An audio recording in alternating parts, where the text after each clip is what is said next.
ناظرین گرامی قدر، السلام علیکم ورحمۃ اللہ وبرکاتہ۔ آج ہم آپ کی خدمت میں عرض کریں گے کہ امام زمان علیہ السلام کے منتظرین کی کیا ذمہ داریاں بنتی ہیں، اور آپ کی خدمت میں یہ بھی عرض کریں گے کہ عدل و انصاف کے قیام کے لیے ہماری کیا ذمہ داری بنتی ہے، وہ کون کون سی تیاریاں ہیں جو ہمیں کرنے کی ضرورت ہے تاکہ ہم جو ہے وہ امام زمان علیہ السلام کے صحیح معنی میں آوان و انصار بن سکیں۔ آیا حق کو عدالت کا انتظار کرنے کا یہ معنی نہیں ہے کہ ہم حق و عدالت کو جو ہے وہ قبول کریں؟ آیا ہماری کوئی ذمہ داری جہاد و استقامت و مزاحمت کی بھی کوئی ذمہ داری ہے؟ اور آیا امام زمان علیہ السلام سے رابطہ برقرار کرنا بھی ہماری ذمہ داری ہے یا نہیں ہے؟ انہی سوالات کے جواب کے ساتھ آپ کی خدمت میں حاضر ہوئے ہیں۔ ویڈیو کو آخر تک دیکھیے گا۔ آئیے ہم اپنی ویڈیو کو شروع کرتے ہیں۔ اعوذ باللہ من الشیطان الرجیم، بسم اللہ الرحمن الرحیم، الحمد للہ رب العالمین، والصلاة والسلام علی خیر خلق محمد وآلہ الطیبین الطاہرین المعصومین۔ اما بعد، فقد قال رسول اللہ صلی اللہ علیہ وآلہ وسلم، افضل اعمال امتی انتظار الفرج۔ نبی اکرم صلی اللہ علیہ وآلہ وسلم فرماتے ہیں کہ میری امت کا سب سے افضل عمل انتظار فرج ہے۔ یہاں سے ایک بات بہت واضح سمجھ آتی ہے، وہ یہ سمجھ آتی ہے کہ انتظار بے عملی کا نام نہیں ہے بلکہ انتظار عمل کا نام ہے۔ انتظار، دیکھیے، انتظار یہ نہیں ہے کہ انسان بیٹھ جائے ہاتھ پر ہاتھ دھر کے اور منتظر رہے، توقع رکھے کہ آنے والا آئے گا اور سب کچھ ٹھیک کر دے گا۔ یہ انتظار نہیں ہے بلکہ انتظار عمل کا نام ہے۔ دیکھیے، ہم جس معاشرے کے منتظر ہیں اور جس طرح کا معاشرہ ہم چاہتے ہیں کہ وہ معاشرہ آئے، اس معاشرے کی ایک کرن، ایک جھلک ہمارے معاشرے میں بھی نظر آنی چاہیے۔ ہماری اس کے ساتھ، فلسفی زبان میں کہتے ہیں، سنخیت ہونی چاہیے، ہمارے اس کے ساتھ مطابقت ہونی چاہیے جیسا معاشرہ ہم چاہتے ہیں، تاکہ ہمیں معلوم ہو کہ ہم اس کے منتظر ہیں، تاکہ دیکھنے والوں کو بھی سمجھ آئے کہ یہ کس چیز کے منتظر ہے، یہ کیسا معاشرہ چاہتے ہیں۔ اس کی جھلک ہمارے معاشروں میں، ہمارے اندر، ہمارے دلوں میں، ہمارے کردار میں، ہماری گفتار میں جو ہے وہ نظر آنی چاہیے۔ اچھا، اب منتظر کی کیا کیا ذمہ داری ہیں؟ وہ عمل کیا ہے کہ جو افضل اعمال ہے، وہ انتظار فرج جو ہے، اور اس کی ذمہ داریاں کیا ہے ایک منتظر کی، یہ اب ہم دیکھنا چاہیں گے۔ اور ایک معاشرہ جو منتظر معاشرہ ہے، اس کی کیا ذمہ داریاں ہیں۔ ہم صرف انفرادی ذمہ داریاں ان کو نہیں سمجھتے بلکہ ان کو اجتماعی ذمہ داریاں سمجھتے ہیں۔ فرد کی ذمہ داری نہیں ہے بلکہ ایک شیعہ اور مومن معاشرے کی بھی یہ ذمہ داری ہے۔ سب سے پہلی ذمہ داری یہ ہے کہ اسلام کی حاکمیت کے لیے کوشش کی جائے۔ یہ جو انبیاء آئے اور انبیاء کے آنے کا مقصد کیا تھا؟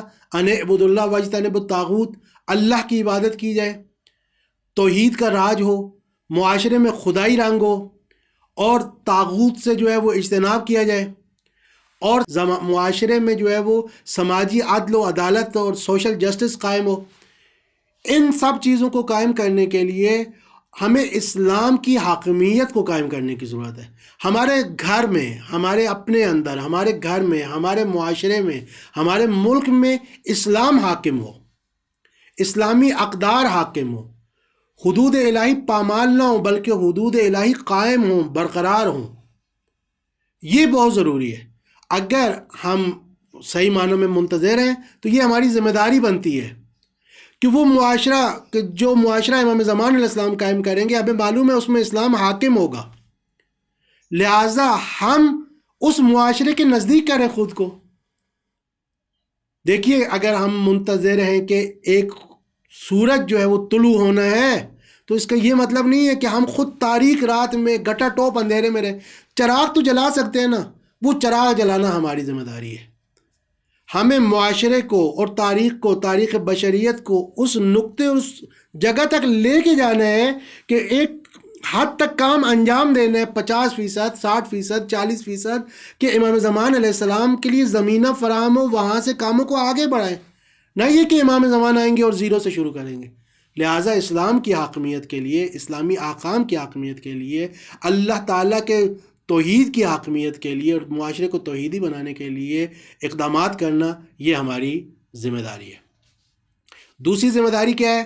جب امام زمان علیہ السلام آئیں گے، ظلم و جور کو ختم کریں گے، عدل کو نافذ کریں گے، ہر طرح کی کرپشن کو ختم کریں گے، تو اب ہماری بھی ذمہ داری یہ ہے کہ جس طرح ہم پہلے آپ کی خدمت میں عرض کیا ہے کہ 40-50% 30%، ایک حد تک امام زمان علیہ السلام کو ایک زمینہ فراہم کر کے دیں، ایک ماحول ایسا سازگار ماحول ہو کہ جس سے امام زمان علیہ السلام کام کو آگے بڑھائیں۔ تو وہ کیا ہے؟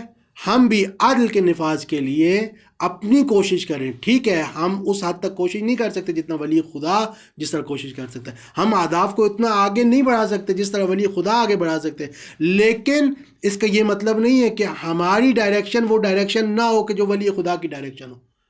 اگر ہم ولی خدا کو قبول کرتے ہیں، اگر ہم امام زمان کو قبول کرتے ہیں، تو ہماری ڈائریکشن بھی وہی ڈائریکشن ہونی چاہیے۔ لہٰذا ہمارے معاشروں میں عدل نافذ ہونا چاہیے، عدالت کے نفاذ کے لیے ہمیں جو ہے وہ کوشش کرنی چاہیے، جسٹس کے نفاذ کے لیے کوشش کرنی چاہیے، اپنے گھروں میں ہمارے عدل و انصاف ہونا چاہیے، ہمارے معاشرے میں عدل و انصاف ہونا چاہیے، ہر طرح کی کرپشن کو ختم کرنا چاہیے۔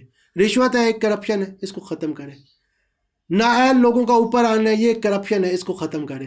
سفارش کے ذریعے سے اوپر آنا ہے، یہ ایک کرپشن ہے، اس کو ختم کریں۔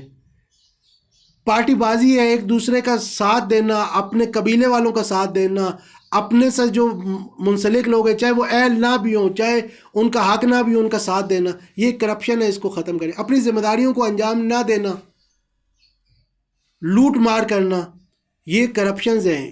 جب ہم امام زمان علیہ السلام کے منتظر ہیں تو یہ کرپشنز نہ ہم میں ہونی چاہیے، نہ ہمارے معاشرے میں ہونی چاہیے۔ ان کرپشنز کو جڑ سے ختم کرنا یہ ہماری ذمہ داری ہے، جہالت کو ختم کرنا یہ ہماری ذمہ داری ہے، آگاہی لے کے آنا یہ ہماری ذمہ داری ہے۔ تو یہ ہماری دوسری ذمہ داری جو ہے وہ یہ بنتی ہے کہ ہم عدل کا نفاذ کریں، ہم عدالت اجتماعی کا نفاذ کریں۔ جب ہم ایک چھوٹی سی جھلک لوگوں کو دکھائیں گے تو لوگ خود استقبال کریں گے اس چیز کا کہ امام زمان علیہ السلام کے ظہور کے منتظر ہوں، آگے بڑھ کے وہ امام زمان کا انتظار کریں گے۔ لیکن جب ہم ان کو ایک جھلک ہی نہیں دکھائیں گے تو پھر ہم لوگوں کو اپنے ساتھ نہیں ملا سکتے۔ تیسری جو ذمہ داری ہے ہماری وہ یہ ہے کہ امام زمان علیہ السلام کے لیے جو ضروری مہارتیں اور جو ضروری تیاریاں اور جو ضروری استعدادیں ہمارے اندر ہونی چاہیے ان کو ہم اپنے اندر ان کو لے کے آئیں، ان کو پروان چڑھائیں۔ مثلا امام زمان علیہ السلام کی حکومت ہمیں معلوم ہے کہ وہ ایک روحانی اور معنوی طور ترقی کی حکومت ہوگی۔ اس حکومت میں اللہ پر توکل ہوگا، اس حکومت میں نیکیوں کا راج ہوگا، اس حکومت میں شیطان مغلوب ہوگا، اس حکومت میں ہر طرف امانت و صداقت کا راج ہوگا، اس حکومت میں پاکیزگی ہوگی، دل کی پاکیزگی ہوگی، روح کی پاکیزگی ہوگی۔ لہٰذا ہم بھی اپنی روح کو پاکیزہ بنائیں، اپنے دل کو پاکیزہ بنائیں، گناہوں سے بچیں، نیکیوں کی طرف ہماری رغبت ہو، تاکہ یہ دل وہ ظرف بن سکے کہ جس میں محبت اہل بیت پوری طرح سے آ سکے، اور دل یہ وہ ظرف بن سکے کہ جس ظرف کے ذریعے، جس برتن سے ظہور امام زمان علیہ السلام کے لیے تیاریاں بھی ہو سکتی ہیں، اور جو امام زمان علیہ السلام کے ظہور کے وقت امام کے اعوان و انصار کا دل بن سکتا ہے۔ لہٰذا ہمیں جو ہے وہ تمام معنوی اور روحانی صفات جو امام ہم سے چاہتے ہیں وہ اپنے اندر لے کے آنے کی کوشش کرنی چاہیے۔ اس کے علاوہ مومنین کے ساتھ ہمارا رابطہ، مومنین کا آپس میں تعلق، آپس میں رابطہ، آپس میں فارمیشن مستحکم ہونی چاہیے۔ مومنین کے درمیان اللہ تعالیٰ نے ولایت کا رشتہ بنایا ہے، تو آپس کی ولایت کا یہ جو تعلق ہے، یہ جو رشتہ ہے، یہ قائم و برقرار رہنا چاہیے، اور ہمیشہ ہمارے تعلقات مضبوط ہونے چاہیے۔ یہ جو بے اتحادی ہے ہمارے اندر، یہ ہمارے اندر جو تفرقہ ہے، اس کے ساتھ ہم سمجھتے ہیں کہ ہم امام زمان علیہ السلام کے ظہور کی تیاری کر رہے ہیں، ہم امام زمان کے منتظر ہیں۔ ہمیں اپنے گریبانوں میں جھانکنا چاہیے۔ آپ خود جواب دیں، آپ خود سوچیں کہ کیا یہ وہی سچویشن ہے کہ جو امام زمان علیہ السلام ہم سے چاہتے ہیں؟ یہ تفرقہ یا آپس میں دست و گریبان ہونا؟ بس مومنین کا آپس میں رابطہ ہونا چاہیے، نہ ایک دوسرے کے ساتھ دست و گریبان ہونا چاہیے۔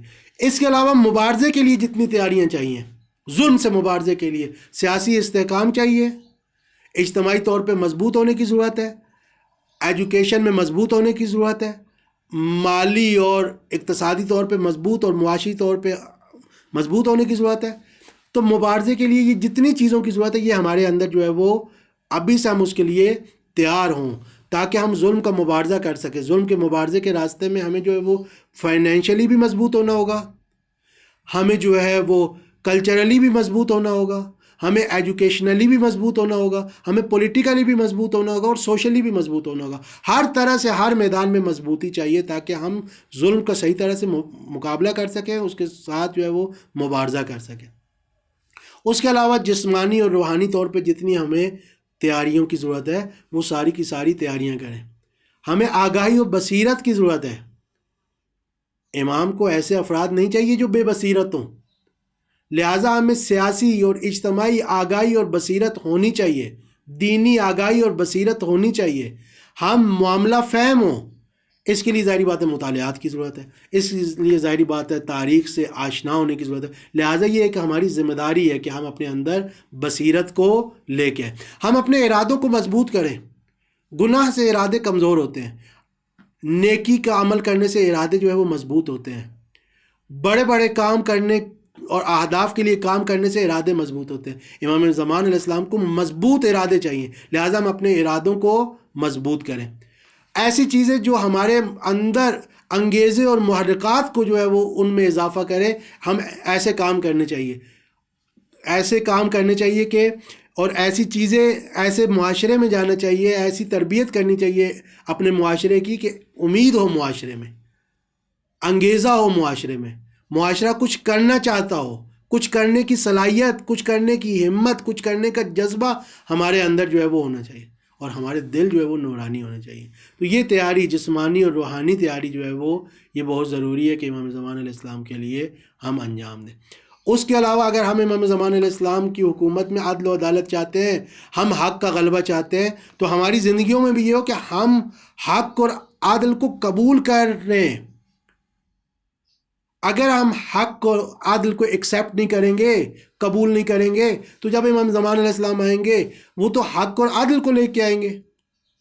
تو اس وقت بھی ہمارے اندر جب یہ پہلے سے یہ صلاحیت نہیں ہوگی، ہمارے اندر پہلے سے یہ زمینہ سازی نہیں ہوگی کہ ہم حق و عدل کو قبول کریں، تو تب بھی ہم حق و عدل کو قبول نہیں کریں. یہ ہماری ذمہ داری بنتی ہے کہ جو بھی حق ہے، اگرچہ ہمارے خلاف ہی کیوں نہ ہو، جو بھی عدل ہے ہمارے خلاف ہی کیوں نہ ہو، ہم اس کو قبول کریں، اس کو پورے دل کے ساتھ اس کو تسلیم کریں. ایک اور ہماری ذمہ داری کیا ہے؟ وہ اللہ کے راستے میں مجاہدت اور استقامت اور مزاحمت ہے. اللہ کے راستے میں جہاد ہے، اور جہاد صرف جو ہے وہ جہاد بھی سیف نہیں ہے، صرف اسلحے سے جہاد نہیں ہے. جہاں بھی دین خدا کو کوئی خطرہ لاحق ہو تو اللہ کے راستے میں اللہ کی رضا کے لیے اس خطرے کو برطرف کرنے کے لیے کوشش کرنا جہاد ہے. پروپیگنڈا ہے اس وقت دین کے خلاف، یہ دین کو خطرہ لاحق ہے. اس خطرے سے نمٹنے کے لیے، اس کو برطرف کرنے کے لیے آپ ان پروپیگنڈاز کا جواب دیں، یہ آپ کا ایک جہاد ہے. معاشرہ کمزور ہے، اسلامی معاشرہ کمزور ہونے کی وجہ سے کفار کا ان پہ غلبہ ہو رہا ہے، تو آپ اپنے معاشرے کو مضبوط کریں. ایجوکیشن میں کمزور ہے، ایجوکیشن کے لحاظ سے مضبوط کریں.